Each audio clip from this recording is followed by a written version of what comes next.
बच्चों, स्वागत है आपका ज्ञान खजाना चैनल पर। आज हम पढ़ने जा रहे हैं क्लास 6 CBSE का question paper for Hindi class 2025 and 2026। ये पेपर आपका कब होगा? 4 अक्टूबर 2025 को। तो चलिए शुरू करते हैं। और ये कितने मार्क्स का आएगा? आपका 60 मार्क्स का आएगा। 2.5 घंटे का आपका पेपर होगा, जिसको 4 पार्ट्स में डिवाइड करा जाएगा। क, ख, ग और घ। प्रश्न पत्र में 11 प्रश्न है और सभी प्रश्न करने जरूरी है। और सभी प्रश्न को करने के लिए जो भी निर्देश है वो दिए गए हैं। और कुछ प्रश्नों में विकल्प भी आपको दिए जाएंगे। विकल्प मतलब चॉइसेस दी जाएगी आपको। जो क्वेश्चन इजी लगता है आप वो कर सकते हैं। और जो भी आप उत्तर लिखेंगे उसको आपको अच्छे से लेबल करना है। जैसे कि अभी आप कर रहे हो उत्तर 1 का फर्स्ट, जो भी इसका आंसर होगा क ख ग में से, वो आप यहाँ लिखोगे। तो चलिए शुरू करते हैं। सबसे पहला क्वेश्चन हमारा क्या है? खंड क में अपठित बोध। हमें इसमें गद्यांश दिया गया है, जिसको पढ़ के हमें क्वेश्चंस के उत्तर देने हैं। मनुष्य प्राचीन काल से ही कांच का प्रयोग करता आ रहा है। करीब 1800 वर्ष पूर्व एक इतिहासकार द्वारा लिखी गई कांच के आविष्कार की कहानी प्रचलित है। कहानी के अनुसार एक व्यापारी अशुद्ध सोडा जहाज में लादकर ले जा रहा था। एक रात समुद्र के किनारे बालू तट पर रुककर यात्रियों ने अशुद्ध सोडे के ढेले से चूल्हा चूल्हा बनाकर आग जलाई। कहते हैं आग की गर्मी से सोडा गलकर बालू में मिल गया, इससे कांच बन गया। इस कहानी में कितनी सच्चाई है यह पता करना मुश्किल है, पर इससे इतना अवश्य पता चलता है कि कांच का आविष्कार किसी प्रयोगशाला में न होकर रोजमर्रा की एक घटना से हुआ होगा। तो हमारा फर्स्ट क्वेश्चन क्या कह रहा है? मनुष्य कांच का प्रयोग कब से करता आ रहा है? आपको फर्स्ट लाइन में ही इसका आंसर मिल जाएगा, प्राचीन काल से। प्रचलित कहानी के अनुसार कांच की खोज कैसे हुई? जानबूझकर, अनजाने में, प्रयास करके, खेल खेल में। तो इसका आंसर क्या हो जाएगा आपका? खेल खेल में। आग की गर्मी से सोडे के साथ आग की गर्मी ने सोडे के साथ क्या किया? इसका आंसर अभी हमने पढ़ा था। तो चलिए इसका आंसर जो है हम मार्क कर लेते हैं। तो इसका आंसर आपका ये वाली लाइन में हो जाएगा। आग की गर्मी से सोडा गलकर बालू में मिल गया, इससे कांच बन गया। तो ये आपका जो है आंसर हो जाएगा। बाकी जो लाइंस है मैं आपकी फालतू की इरेज कर रही हूँ, ताकि आपको जो है आंसर ढूंढने में कोई कठिनाई ना हो।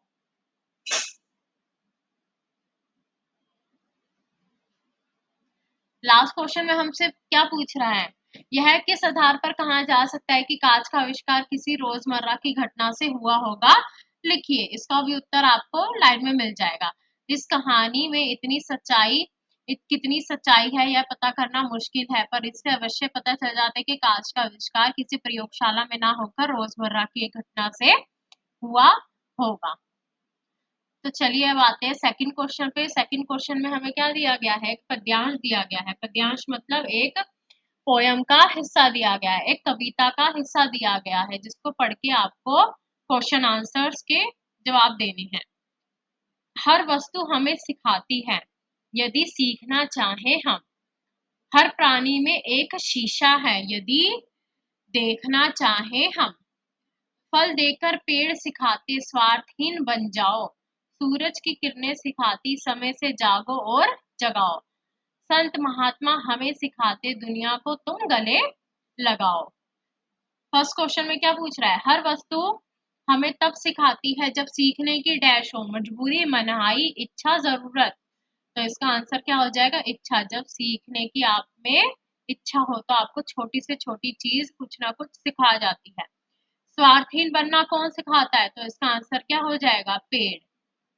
सूरज की किरणें हमें क्या सिखाती है? अभी हमने पढ़ा ना, सूरज की किरणें सिखाती समय से जागो और जगाओ। तो ये आपका हो जाएगा आंसर 3। कविता में वर्णित कौन सी एक अच्छी आदत आप अपनाना चाहोगे और क्यों? तो इसमें 2 आंसर हो सकते हैं। ठीक है, तो मैं जो आंसर लिख रही हूँ वो होगा, फल देकर पेड़ सिखाते स्वार्थहीन बन जाओ। तो आप इसका आंसर क्या लिख सकते हो? मैं पेड़ों की तरह स्वार्थहीन की अच्छी आदत को अपनाना अपनाना चाहूंगी। चलिए अब करते हैं हमारा थर्ड क्वेश्चन, जिसमें हमसे पूछा गया है व्याकरण पर आधारित निम्नलिखित प्रश्नों के उत्तर लिखिए। उठना और बैठना को योजक की सहायता से लिखिए। योजक चिन्ह क्या होता है आप बच्चों को पता ही होगा। जो हम ऐसा डैश का साइन यूज करते हैं उसको हम क्या बोलते हैं? योजक चिन्ह। तो उठना योजक चिन्ह और बैठना। अगला क्या है? संध्या का एक समानार्थी शब्द लिखिए। समानार्थी मतलब इसका सेकंड नेम, जैसे आप कई बच्चों का निक नेम होगा, आपका एक घर का नाम और एक स्कूल का नाम, ऐसे ही संध्या का हमें समानार्थी शब्द लिखना है। इसकी जगह पर्यायवाची शब्द भी लिखा हुआ आ सकता है। तो संध्या का पर्यायवाची शब्द क्या होगा? सायकाल। सायकाल मतलब शाम। आप फिर इसका आंसर शाम भी लिख सकते हो। दोनों ही आंसर आपके ठीक होंगे।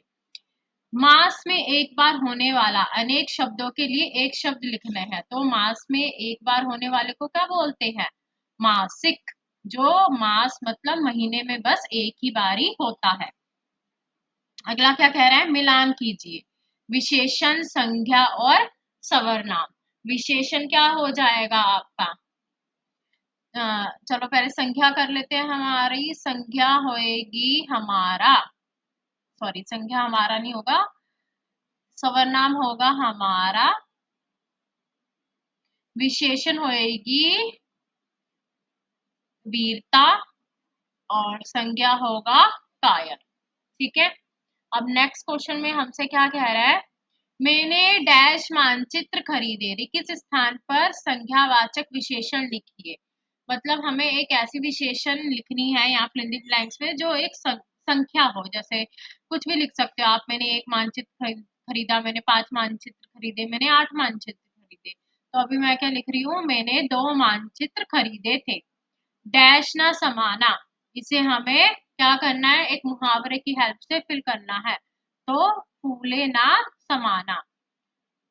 पानी फर्श पर, अब हमें इसमें क्या लिखना है? क्रिया शब्द से वाक्य पूरा करना है। पानी फर्श पर गिर गया। ठीक है। आसमान का समानार्थी शब्द अंबर है, सही या गलत? अभी मैंने आपको समानार्थी शब्द का मतलब बताया, जो उसका सेकंड मीनिंग होता है। तो आसमान को हम और क्या बोलते हैं? अंबर। तो ये आंसर सही है। अब हमें खंड गांव में क्या दिया गया है? पाठ्य पुस्तक से हमें एक गद्यांश दिया गया है। इसको पढ़ के हमें बाकी के क्वेश्चंस के आंसर देने हैं। एक समय मेरे पिताजी दीवानी मुकदमे में किसी पर दावा करके वकील से कह गए थे कि जो काम हो वह मुझसे करा ले। कुछ आवश्यकता पड़ने पर वकील साहब ने मुझे बुला भेजा और कहा कि मैं पिताजी के हस्ताक्षर वकीलनामे पर कर दूं। मैंने तुरंत उत्तर दिया कि यह तो धर्म विरोध होगा। इस प्रकार का पाप मैं कदापि नहीं कर सकता।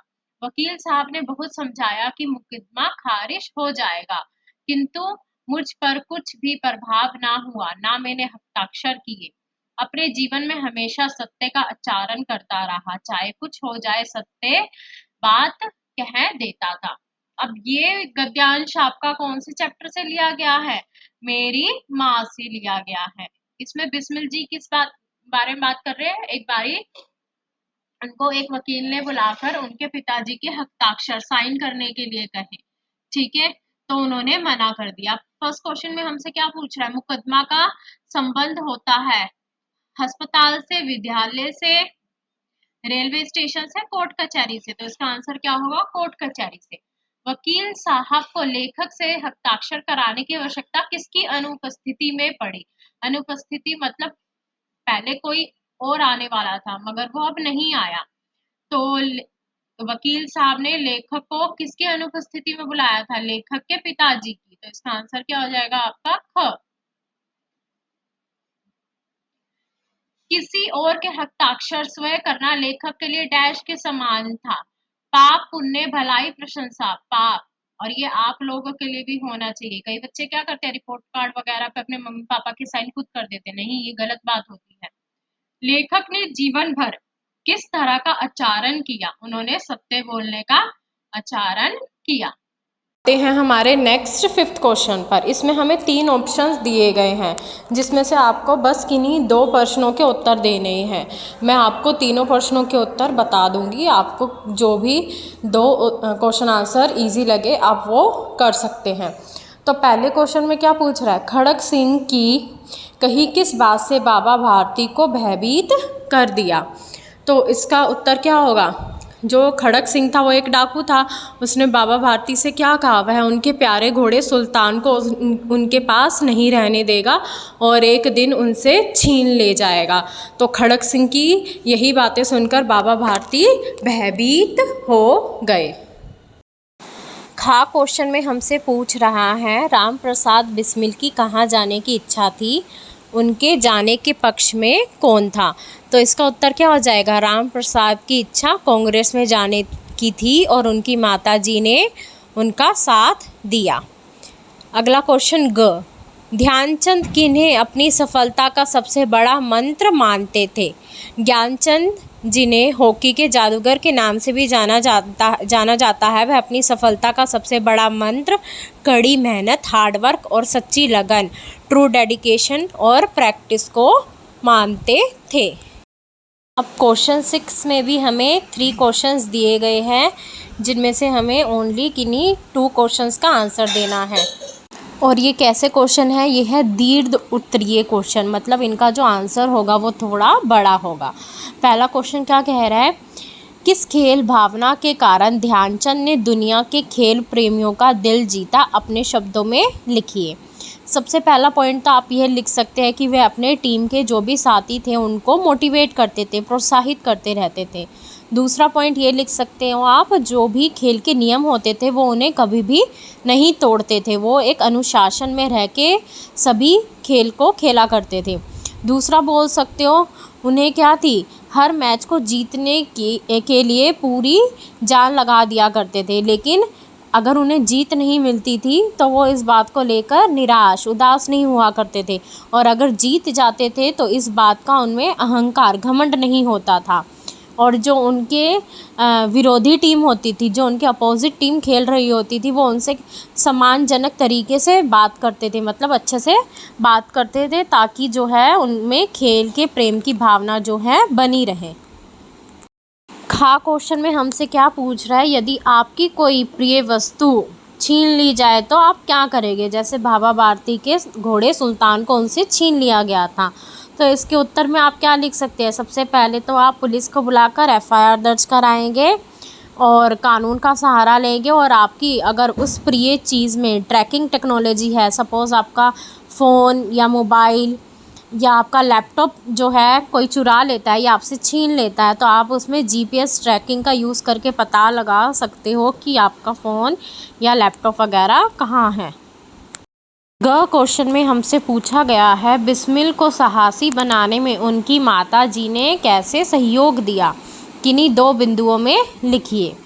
तो फर्स्ट पॉइंट में आप लिख सकते हो बिस्मिल को उनकी माता जी ने बचपन से ही साहसी, सत्य और देशभक्ति के संस्कार दिए।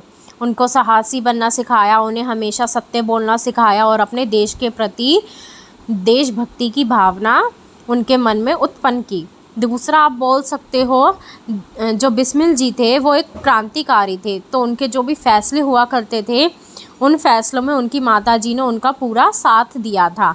जैसे जब वो कांग्रेस ज्वाइन करना चाहते थे तो उनके पिताजी और दादाजी बिस्मिल जी के खिलाफ थे, मगर उनकी माताजी ने उनका पूरा साथ दिया। अगर आप कोई दूसरा पॉइंट लिखना चाहते हो तो आप वो भी लिख सकते हो, जैसे बिस्मिल जी के जो पिताजी और दादाजी थे वो उनकी शादी करवाना चाहते थे छोटी उम्र में। इस बात को भी लेके उनकी माताजी ने क्या बोला कि नहीं, अभी इन्हें पढ़ लिख कर एक अच्छा इंसान बनना चाहिए, उसके बाद वो शादी कर सकते हैं। तो इस बात पर भी उनकी माताजी ने उन्हीं का साथ दिया। निम्नलिखित पठित पद्यांश पर आधारित बहुविकल्पीय प्रश्नों के सही विकल्प चुनकर लिखिए। पद्यांश का मतलब क्या होता है? किसी पोयम में से आपको कुछ लाइंस दी जाती है। ये हमें जो लाइंस दी गई है वो आपकी बुक की एक पोयम की है। वह पावस का प्रथम दिवस जब पहली बूंद धारा पर आई, अंकुर फूट पड़ा धरती से नव जीवन की लय अंगड़ाई। धरती के सूखे अंधेरे पर गिरी बूंद अमृत सी आकर, वसुधारा की राम बोली सी हरी दूब फुलकी मुस्कुराई। अब इसमें किसके बारे में बात हो रही है? पहली बारिश के बारे में बात हो रही है। पहली बूंद धारा पर आई, धारा का मतलब क्या होता है? आपका पृथ्वी। ठीक है, अब देखते हैं हमारा फर्स्ट क्वेश्चन। प्रस्तुत पद्यांश में वर्णन है। वर्णन मतलब किसके बारे में बात की गई है? ऊपर वाली लाइंस में शरद ऋतु के बारे में, शीत ऋतु के बारे में, ग्रीष्म ऋतु के बारे में, वर्षा ऋतु के बारे में। तो इसका आंसर क्या होगा? वर्षा ऋतु।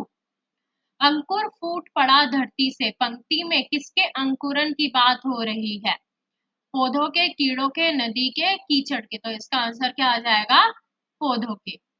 वर्षा की पहली बूंद धरती के सूखे अंधेरे को डैश कर देती है। ये देखो, आपका आंसर इसका इसी में मिल जाएगा।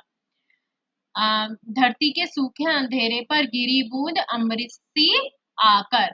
तो इसको क्या कर दे? इसका आंसर क्या होगा? प्यासा, बेचैन, शीतल, बेहाल। इसका आंसर क्या होगा? शीतल। शीतल मतलब ठंडा कर देती है।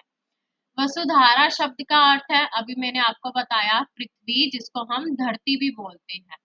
ठीक है, तो आपका इसका आंसर क्या हो जाएगा?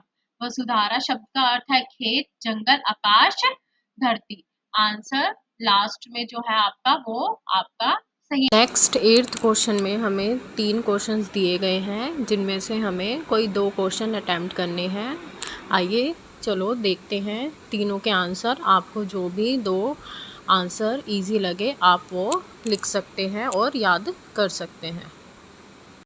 खा क्वेश्चन में हमसे क्या पूछ रहा है? यदि आपकी कोई प्रिय वस्तु छीन ली जाए तो आप क्या करेंगे? जैसे भाभा भारती के घोड़े सुल्तान को उनसे छीन लिया गया था।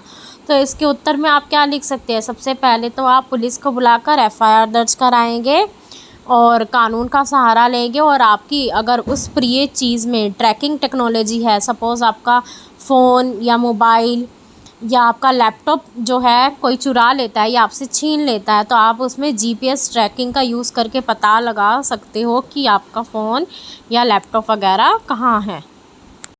तो क्वेश्चन में हमसे पूछा गया है, मातृभूमि कविता में कोयल किसे पुकार रही होगी और क्यों? सोचकर लिखिए। तो इसका उत्तर क्या हो सकता है? कविता में कोयल उन लोगों को पुकार रही होगी जो अपनी मातृभूमि से दूर है या अपनी मातृभूमि से उदास है।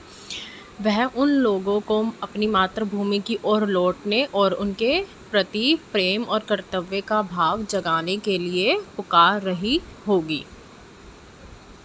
क्वेश्चन में हमसे पूछा गया है, रहीम बड़े लोगों को देखकर क्या ना करने की सलाह देते हैं। तो उत्तर क्या होगा इसका? रहीम बड़े लोगों को देखकर यह सलाह देते हैं कि उनसे छोटी चीज़ों या छोटी उम्मीद नहीं करनी चाहिए। इसका दूसरा मतलब यह भी हो सकता है, जहाँ सुई का काम होता है वहाँ तलवार का उपयोग नहीं कर सकते।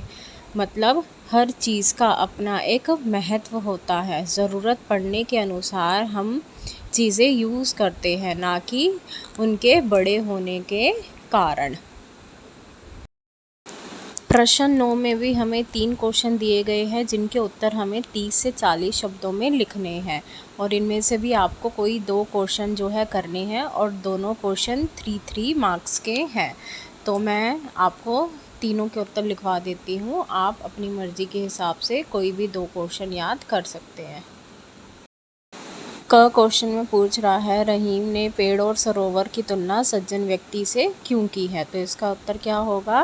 रहीम जी ने पेड़ और सरोवर की तुलना सज्जन व्यक्ति से इसलिए इसलिए की है क्योंकि जैसे पेड़ अपने फल खुद नहीं खाते और सरोवर अपना पानी खुद नहीं पीती, उसी तरीके से सज्जन व्यक्ति अपनी जमा की गई धन या जमा की गई राशि का यूज़ दूसरों की भलाई के लिए करते हैं।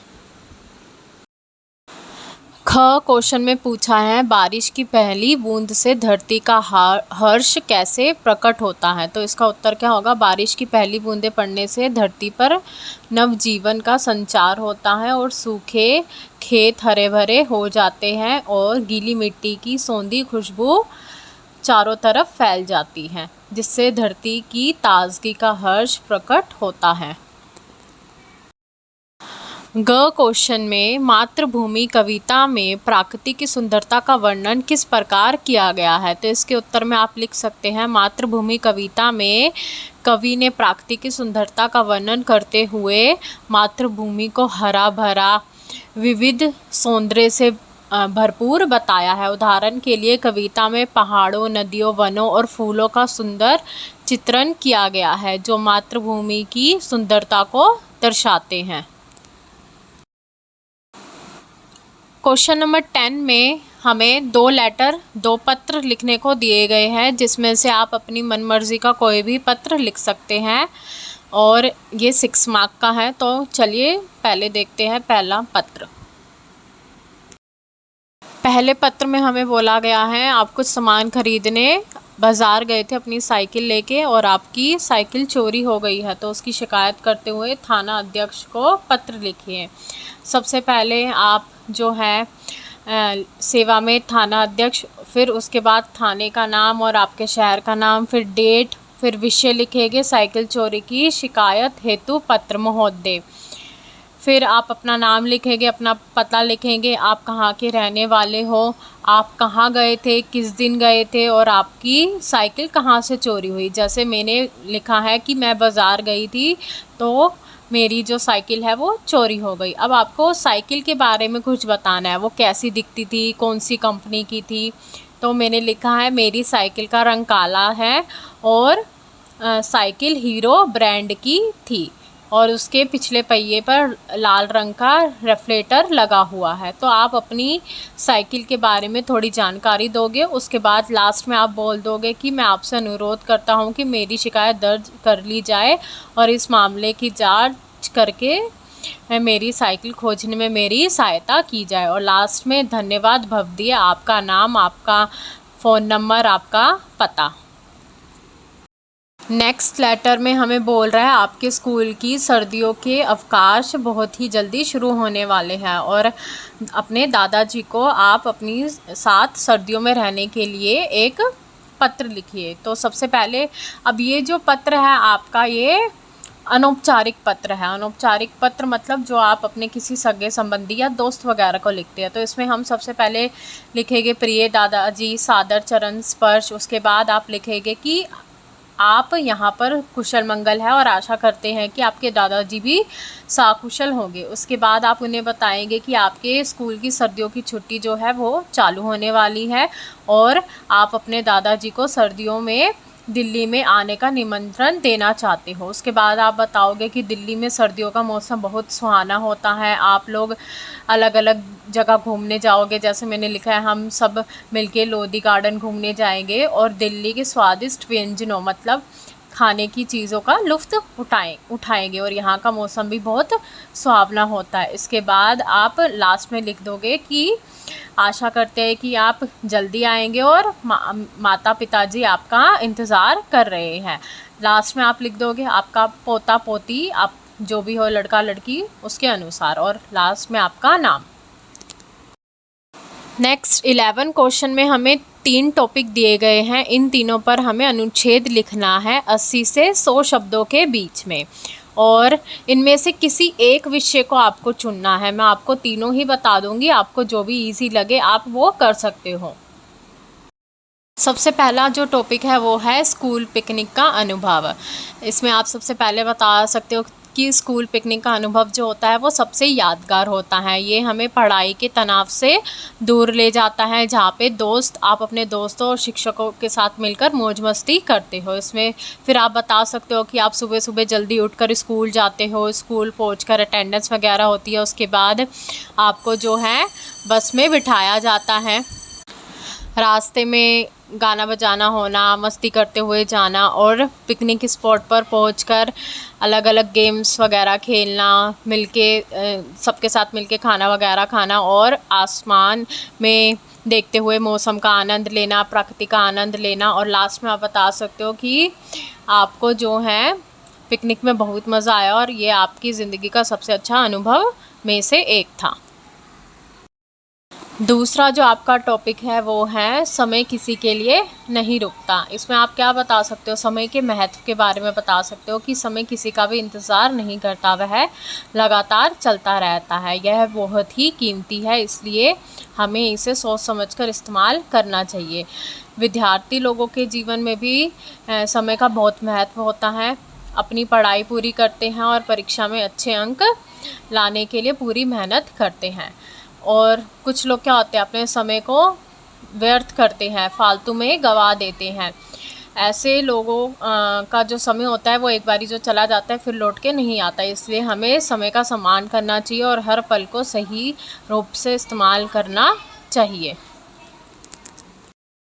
लास्ट हमारा टॉपिक है विद्यालय का पुस्तकालय। पुस्तकालय का मतलब होता है लाइब्रेरी। आप लिख सकते हो लाइब्रेरी में बहुत सारी किताबें होती हैं और यहाँ पे सिर्फ किताबें ही नहीं होती, विद्यार्थियों के लिए सीखने, पढ़ने और समझने के बहुत सारे चीज़ें भी होती हैं। और आप फिर अपने स्कूल के विद्यालय के पुस्तकालय के बारे में बता सकते हो कि वो बहुत ही बड़ा है और वहाँ पे सारी चीज़ें जो हैं ऑर्डर में रखी गई है और वहाँ पे बहुत सारी किताबें मिलती है, जैसे विज्ञान, इतिहास, साहित्य, भूगोल और अन्य तरह की कहानियों की किताबें। और इसके साथ साथ आप बस बता सकते हो कि पुस्तकालय में हमेशा शांति बनाए रखनी चाहिए, शोर शराबा नहीं करना चाहिए, ताकि जो बच्चे पढ़ रहे हैं उनका ध्यान ना भटके। इसके साथ साथ वहाँ पर अखबार, पत्रिकाएँ, मैगज़ीन वगैरह भी मिल जाती है। और जो पुस्तकालय के अध्यक्ष मतलब हेड होती है या जो टीचर होती है, लाइब्रेरी में जो टीचर होती है, वो आपकी सही पुस्तकें ढूंढने में मदद करती हैं।